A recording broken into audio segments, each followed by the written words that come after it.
It may seem incredible, but it is true. The world in which we live is a world of imagination.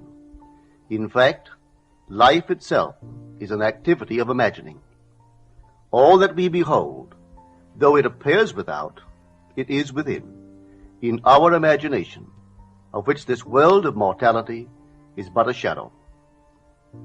Nothing appears or continues in being by a power of its own. Events happen because comparatively stable imaginal activities created them, and they continue in being only as long as they receive such support. Therefore, the secret of imagining is the greatest of all problems, to the solution of which everyone should aspire. For supreme power, supreme wisdom, and supreme joy lie in the solution of this great mystery. When man solves the mystery of imagining, he will have discovered the secret of causation, and that is, imagining creates reality. Divine imagining and human imagining are not two powers at all, but one. The valid distinction which exists between them lies not in the substance with which they operate, but in the degree of intensity of the operant power itself. Acting at high tension, an imaginal act is an immediate objective fact. Keyed low, an imaginal act is realized in a time process. Human history, with its forms of governments, its revolutions, its wars, and in fact the rise and fall of nations, could be written in terms of the imaginal activities of men and women. All imaginative men and women are forever casting forth enchantments, and all passive men and women who have no powerful imaginative lives are continually passing under the spell of their power.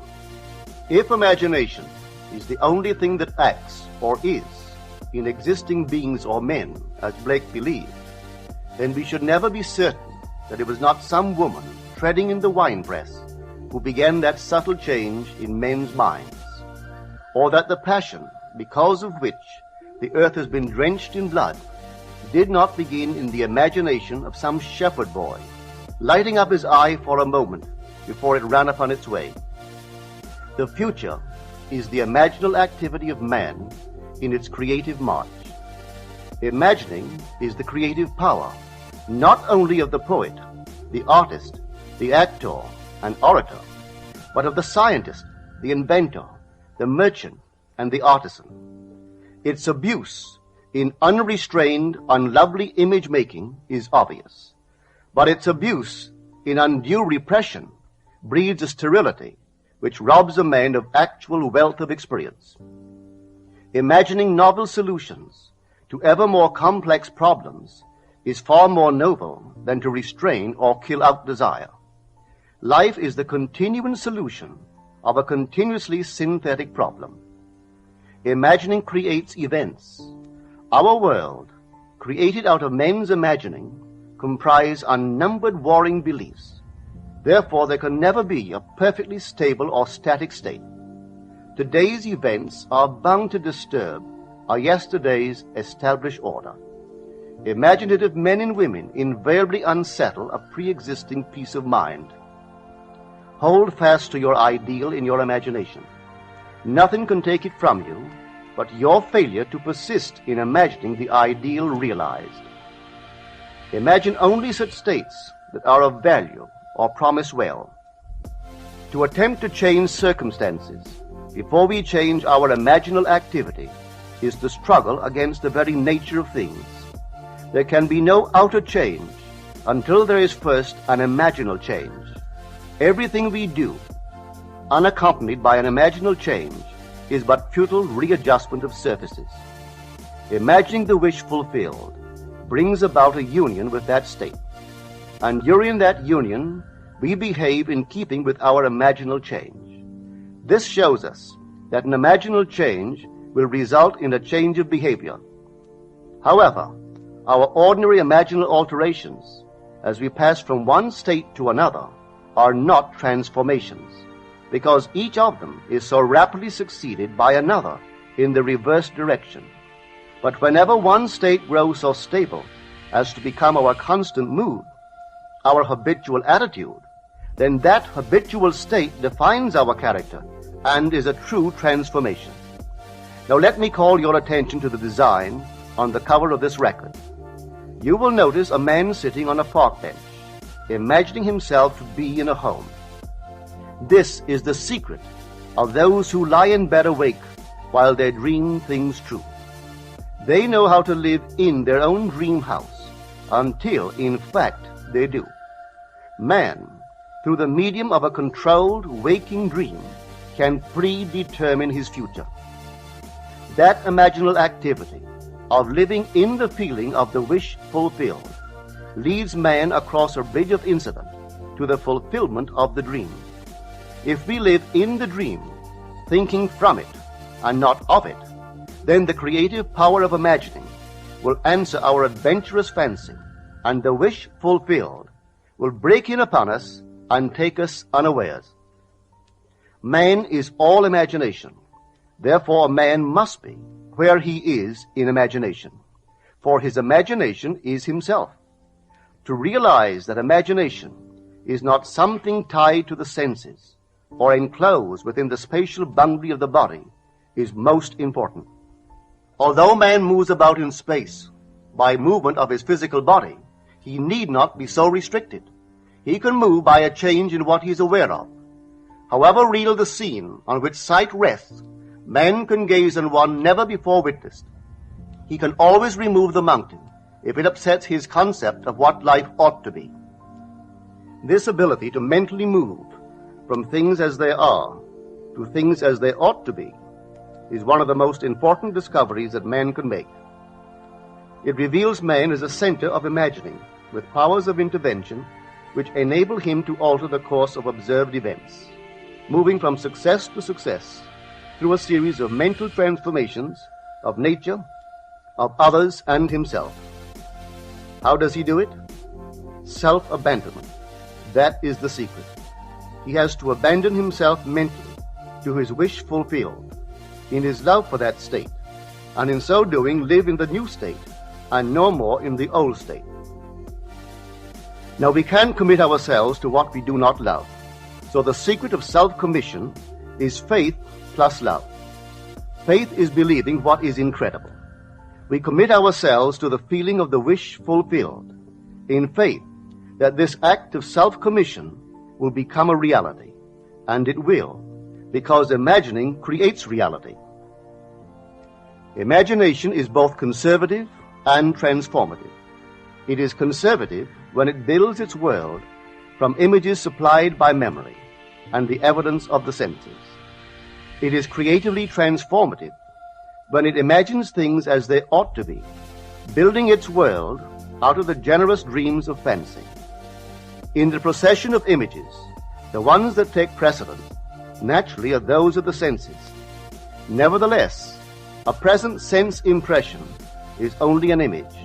It does not differ in nature from a memory image or the image of a wish. What makes a present sense impression so objectively real is the individual's imagination functioning in it and thinking from it, whereas in a memory image or a wish, the individual's imagination is not functioning in it and thinking from it, but is functioning out of it and thinking of it. If the individual would enter into the image in his imagination, as the design on the cover of this record suggests, then would he know what it is to be creatively transformative. Then would he realize his wish, and then he would be happy. Every image can be embodied, but unless man himself enters the image and thinks from it, it is incapable of birth. Therefore it is the height of folly to expect the wish to be realized by the mere passage of time. That which requires imaginative occupancy to produce its effect obviously cannot be effected without such occupancy. We cannot be in one image and not suffer the consequences of not being in another. Imagination is spiritual sensation. Enter the image of the wish fulfilled, then give it sensory vividness and tones of reality by mentally acting as you would act were it a physical fact. Now, this is what I mean by spiritual sensation. Imagine that you are holding a rose in your hand. Smell it. Do you detect the odor of roses? Well, if the rose is not here, why is its fragrance in the air? Through spiritual sensation, that is, through imaginal sight, sound, scent, taste, and touch, man can give to the image sensory vividness. If he does, all things will conspire to aid his harvesting, and on reflection, he will see how subtle were the threads that led to his goal. He could never have devised the means which his imaginal activity used to fulfill itself. If man longs to escape from his present sense fixation, to transform his present life into a dream of what might well be, he has but to imagine that he is already what he wants to be, and then feel the way he would expect to feel under such circumstances.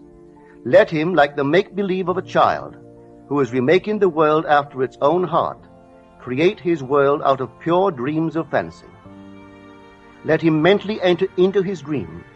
Let him mentally do what he would actually do were it physically true. He will discover that dreams are realized not by the rich, but by the imaginative. Nothing stands between man and the fulfillment of his dreams but facts, and facts are the creations of imagining. If man changes his imagining, he will change the facts. Man and his past are one continuous structure. This structure contains all of the facts which have been conserved and still operate below the threshold of his surface mind. For him, it is merely history. For him, it seems unalterable, a dead and permanently fixed past. But for itself, it is living. It is part of the living age. We cannot leave behind us the mistakes of our past, for nothing disappears. Everything that has been is still in existence. The past still exists, and it gives and still gives its results. Man must go back in memory, seek for and destroy the causes of evil however far back they lie. This going into the past and replaying a scene of the past in imagination as it ought to have been played the first time, I call revision. And revision results in repeal. Changing our lives means changing the past. The causes of the present evil are the unrevised scenes of the past. The past and the present form the whole structure of man. It is carrying all of its contents with it. Any alteration of content will result in an alteration in the present and future. Live nobly, so that mind can store a past well worthy of recall. Should you fail to do so, remember, the first act of correction or cure is always revise. If the past is recreated into the present, so will the revised past be recreated into the present. Or else, the promise that though your sins are like scarlet, they shall be as white as snow, is a lie. The question may arise as to how by representing others to ourselves as better than they really were, or mentally rewriting a letter to make it conform to our wish, or by revising the scene of an accident, the interview with the employer, and so on, could change what seems to be the unalterable facts of the past. But remember my claims for imagining. Imagining creates reality. What it makes, it can unmake. It is not only conservative, building a life from images supplied by memory. It is also creatively transformative, altering a theme already in being. The parable of the unjust steward gives the answer to this question. We can alter our world by means of a certain illegal practice, by means of a falsification of the facts, that is, by means of a certain intentional alteration of that which we have experienced. And all this is done in one's own imagination. This is a form of falsehood which not only is not condemned, but is actually approved in the gospel teaching. By means of such a falsehood, a man destroys the causes of evil and acquires friends.